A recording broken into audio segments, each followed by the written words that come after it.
ဒီမှာကျွမ်းရတယ်ဗျာဦးလေးမလေးကြောက်တယ်ပါဒါကြီးဟောဆုံးရရရလားဘယ်နဲ့ရနေရတယ်ဆုံးရရရှိပါလေရပြီဗျာသဘောတူရတာပေါ့ဟုတ်ကဲ့ဒီလိုပါဖုန်းတော့ပါကြောင်းဟုတ်ပါဟုတ်တော့ပါလားဖုန်းကတော့မလေးမကန်ဟုတ်တယ်မလေးမကန်မလေးမတပိတ်ဆိုင်မှာစကေဦးကဖုန်းကပြေးကြလာရောကြလာတယ်ဟုတ်တယ်ဟုတ်တယ်လက်ကြောင်းဟုတ်ဟုတ်ဟုတ်ဟုတ်တယ်ဒီလိုပါဘောဘောတာကြာဘောတာတော့ဒီလိုကြီးပဲဟုတ်လားဟုတ်တယ်ဒီလိုက်မယ်နော်ပြီးတော့ပြောတော့မရလို့ဆိုရင်လည်းဆောင်းထားပါမှတ်ကြပါလားရှင်မင်းတော့ပြီးမင်းမောင်းတာဒါပေမဲ့တယောက်ကသူတို့တိုင်းလဲလိုက်ခေါင်းနဲ့ဟုတ်တယ်ဟုတ်တယ်ဒါလေးဆောင်းပြီးပြရှင်ဒီနောက်မှပြောတော့ဒီပြလာမယ်ဒီကတည်းကဒါကြီးတော့ဘာပြေးလာဒီဘက်ပြတာပဲဒီမှာပြန်ဒီမှာပါလို့ဒီမှာပြန်ဒီမှာပြန်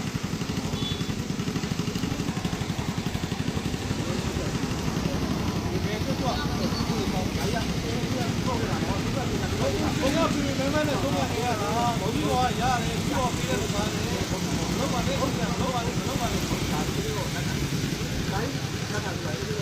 ဒါဆိုလေဘုရားတို့ဘုရားကဘုရားကလည်းပါတော့တယ်ဒီလိုတော့ဘာမှမဟာဒီရတယ်ဒီတော့ဒီတဲ့ကြီးပဲ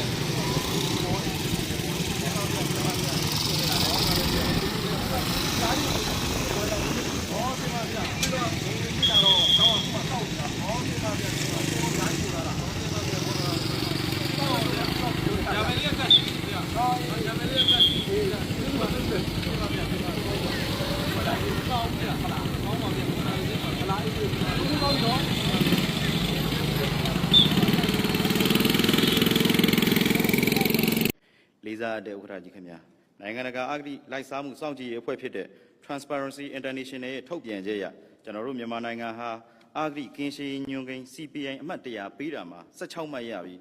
182နိုင်ငံမှာအဆင့်169အထိနောက်ကျကျန်နေခဲ့တာကိုတွေ့ရှိရပါတယ်။ဒါဟာကျွန်တော်တို့နိုင်ငံမှာအဂတိနဲ့ပတ်သက်ပြီးတော်လေးဆိုးဝါးနေတဲ့အခြေအနေလို့ယူဆလို့ရပါတယ်။အဂတိလို့ပြောတဲ့အခါလူများစုကလံငွေလက်ခံရယူမှအဂတိမြောက်တယ်လို့ရေဘူးရနားလေထားကြပါတယ်။တကယ်တော့အဂတိဟာလက်စားတာတစ်ခုတည်းမဟုတ်ပါဘူး။ယာရုတာဝန်ရအန်နင်းထားတဲ့လုပ်ပိုင်ခွင့်ကိုအလွဲသုံးစားပြုပြီးမိမိကိုယ်ကျိုးမိမိအတိုင်းဝိုင်းကောင်းစားရေးအတွက်လုပ်ကိုင်ဆောင်ရွက်မှုတွေနိုင်ငံတော်ပိုင်ဘဏ္ဍာငွေအချိန်နဲ့ပစ္စည်းကိရိယာတွေအသုံးပြုကာအကျိုးစီးပွားပဋိပက္ခဖြစ်ပေါ်စေတာတွေအားလုံးဟာအဂတိတရားတွေပဲဖြစ်ပါတယ်။ကမ္ဘာပေါ်မှာအဂတိတရားကိုထိရောက်စွာနှိမ်နင်းပြီးဖွံ့ဖြိုးတိုးတက်သွားတဲ့နိုင်ငံတွေရှိကြပါတယ်။အဲဒီနိုင်ငံတွေရဲ့တူညီချက်တွေကိုလေ့လာကြည့်ရင်တင်းကျပ်ပြတ်သားတဲ့တရားဥပဒေစိုးမိုးရေးရှိခြင်းဝန်ထမ်းများကိုလူမှုစီးပွားဖူလုံအောင်ထောက်ပံ့ပေးထားခြင်းစုံစမ်းစစ်ဆေးမဲ့အဖွဲ့အစည်းတွေကိုအမိခိုကင်းကင်းလွတ်လပ်ခွင့်ပေးထားခြင်းနဲ့လုပ်ငန်းစဉ်တွေကို digital စနစ်နဲ့ရိုးရှင်းအောင်လှုပ်ဆောင်ထားခြင်းတို့ပဲဖြစ်ပါတယ်။ဥက္ကဋ္ဌကြီးခင်ဗျာ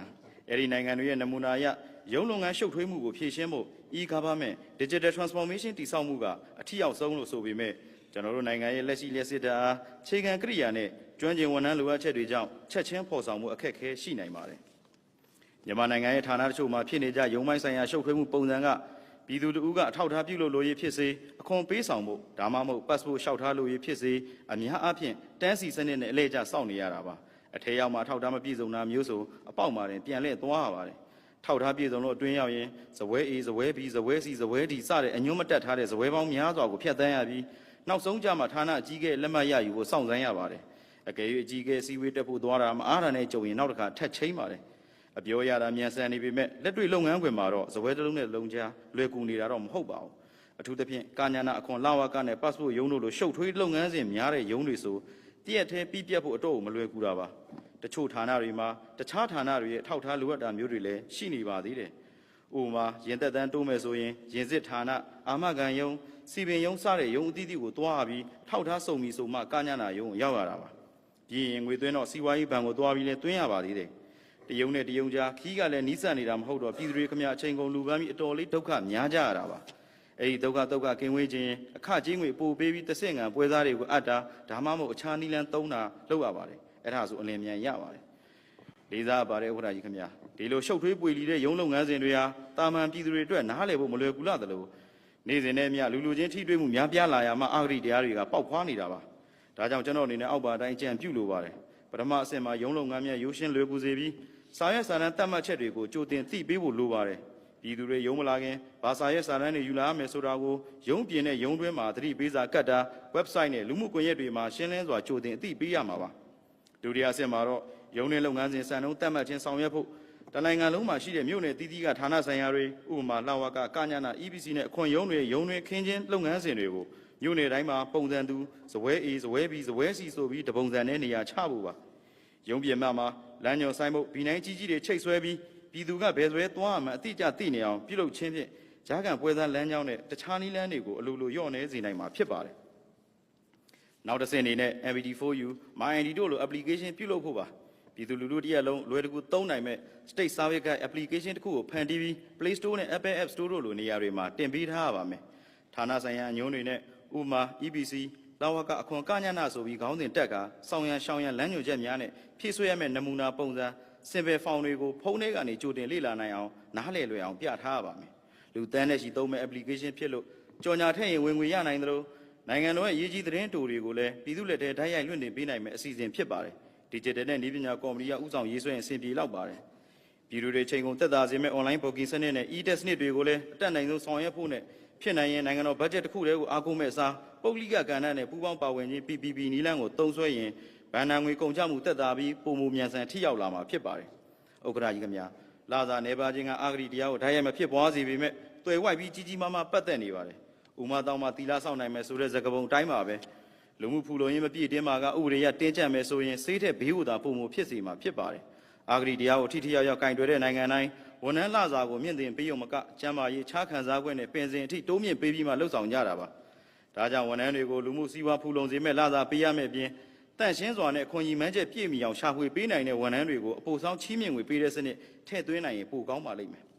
ဒါကလည်းရရှိသွားမယ့်အစီအစဉ်ဖြစ်လို့လက်လောရေတိုအနေနဲ့ဝန်ထမ်းသက်သာချောင်းကြီးစနစ်ဆောင်ရွက်ပေးသင့်ပါတယ်ဥပမာသက်သာရိခါရောင်းချပေးတာတလောက်ကိုဖုံးပေမိနစ်တက်မှတ်ထောက်ပံ့ပေးတာသွာလာဈေးထောက်ပံ့ပေးတာမီတာယူနစ်တက်မှတ်ပေးဆောင်တာရာသီလိုက်တဲ့ယူပို့ဆောင်ရေးရင်ကားဆိုင်ကပါမစ်ထုတ်ပေးတာမျိုးတွေကပုံမအဆင်ပြေပါလိမ့်မယ်သက်သာချောင်းရှိရေးခေါင်းစဉ်နဲ့ရုံးနေမွေးမြူရေးနဲ့စိုက်ပျိုးရေးလိုချိန်ကုန်လူပန်းစီမဲ့ကဏ္ဍတွေကတော့လက်တွေ့မှာသိပ်ပြီးအဆင်မပြေလာပါဘူးအဲဒီလိုအထောက်ပံ့တွေပေးမှသာဝန်ထမ်းတွေအနေနဲ့အာဂရိတရားရဲ့ဆွဲဆောင်မှုကိုထိုက်လျောက်ကာကွယ်ပြီးဖြစ်မှာပါဥက္ကဋ္ဌကြီးခင်ဗျာတစ်ဖက်ကလည်းအာဂရိလိုက်စားမှုတိုက်ဖျက်ရေးကော်မရှင်ကိုလုပ်ပိုင်ခွင့်ပြေဝပေးတင်ပြီးထိထိရောက်ရောက်ကင်တွယ်စေသင့်ပါတယ်သတင်းပေးသူတွေရဲ့ဘေးကင်းလုံခြုံရေးနဲ့ကာကွယ်ပေးမှုကလည်းအလွန်အရေးကြီးပါတယ်မိဘမွေလည်းမရထီလည်းမပေါက်လက်ထပ်ပွားလည်းမရှိပါပဲရရှိတဲ့လစာနဲ့သုံးဆွဲမှုပိုင်ဆိုင်မှုပုံစံမညီမျှတာတွေကိုကြက်မှတ်ရပါလိမ့်မယ်